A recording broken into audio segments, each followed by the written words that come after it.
ஏயா 10 மாசம் சுமந்து புள்ள வச்சுக்காட்டுன்னு என்னை சொல்லுது ஒரு ஆம்பளைய. ஆனா கைப்பிடி வச்சான் அருமையான விஷயம். சரியான பொம்பளையா இருந்தா நீ ஏன் மச்சான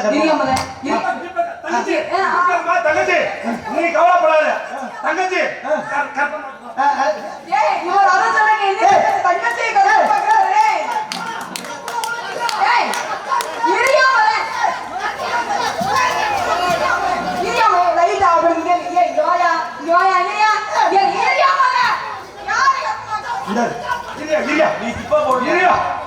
கப்ப என்ன வலிக்குது சீக்கிரமா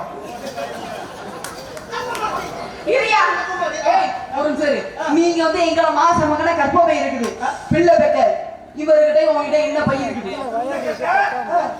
என்ன கற்பவையா போச்சு என் மச்சானுக்கு கோபம் வந்துருச்சு என் மச்சானுக்கு கோபம் வந்துருச்சு தீ குடிக்க போறாரு கற்பவை இல்ல இந்த பை இருக்கு இந்த பையன் எங்க எங்க எங்க எங்களுக்கு இந்த பையன் இருக்கு இந்த பையில மச்சா இந்த பையில நீ என்ன போற சீக்கிரம் தான் கப்பையெல்லாம் வலிக்குது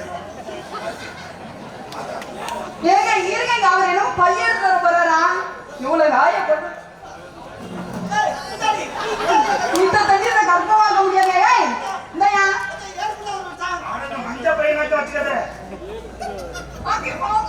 உனக்கு பைய தானே நீ கேட்ட இத்தனை பை கொடுத்துருக்கோம் பையன் இந்த பேரும் வச்ச புள்ள பேரு எங்களுக்கு புள்ள பிறக்கிற வாசப்படி இருக்கு உங்க ரெண்டுத்துல என்ன இருக்கு அந்த புள்ள ரஞ்சித்துக்கு தான் கல்யாணம் பண்ணிக்கடா போடா வாசப்படி இல்லையா மச்சான் போங்க கிளம்புங்க இந்த வழியில போங்க நீங்க அருமையான கேள்வி கடைசி கேள்வி ஆனா ஒரு வாட்டி மட்டும் பேசு கப்பையெல்லாம் வலி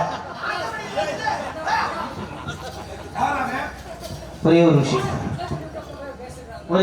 நீ தான் சொன்னியா அப்ப நீ அந்த பிள்ளைங்க நோக்கமா இருக்க தம்பி நீ யாரு தெரியும் தம்பி அதான் அதான் அந்த பையெல்லாம் பார்த்து தூங்கிடுவாங்களா மச்சான் நீ வேற பேசாம இந்த பையன் கொடுங்க ஓ பையன் தரேன் ஏ பக்கத்துல இருக்க நான் தான் பேர் ஒரே இல்ல ஒரே ஒரு விஷயம் என்ன நம்ம யோசிக்க வேண்டியது என்னது பிரசவம் ஏன் நம்ம சொல்லி வச்சிருக்காங்க ஒரு குழந்தையை ஒரு தாய் பெற்றெடுக்கும் பொழுது இறந்துதான் பிறக்கிறாங்களாம்.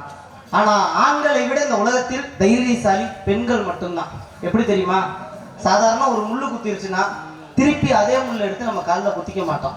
ஏன்னா நம்ம கிட்ட அந்த தைரியம் கிடையாது. ஆனா ஒரு குழந்தை பெற்றெடுக்கும் பொழுது ஒரு தாய் இறந்துதான் பிறக்கிறாங்களாம். அப்படிப்பட்ட தாய் திருப்பி இன்னொரு குழந்தையை பெறுவதற்கு தயாராகிறாங்க பார்த்தீங்களா? அவங்களை போல இந்த உலகத்தில் தைரியமானவர்கள் யாருமே கிடையாது. என்னைக்குமே இந்த உலகத்தில் பெண்கள் தான் மேல. கண்டிப்பா நான் அதை மனசார வரவேற்கிறேன். இந்த என்ன